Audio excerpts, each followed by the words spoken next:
Kasi relax. Oh. Eh, ang bunga ng kasalanan kasi sakit at karamdaman.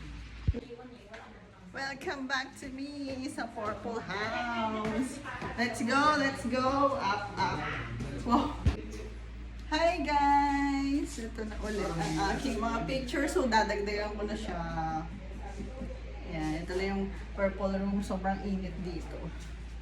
Dito na tayo sa blue room kasi may aircon. Ayan, binuksan na natin.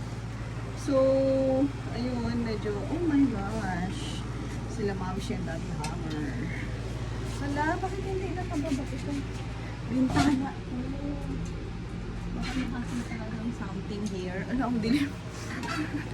Init pala dito sa taas. Iting. Sorry guys, ang iting ko. Good afternoon guys. I'm back to my purple house. Shombay lang tayo dito guys kasi mainit. At tayo ay tan ngayon. Ba? Okay lang, maganda naman. Diba girl? Hindi siya sumasagot kasi tulog siya. Okay. So guys, mag-uwi tayo ng ating babasahin. Yung love struck. Yan. Start natin ulit basahin. Dito tayo sa Love Struck 1. Book 1, single edition. Kasi madami ang edition yan. Madami siyang edition. Ito muna ulit, ito try natin. 2017 ko pa ata na huling nabasa.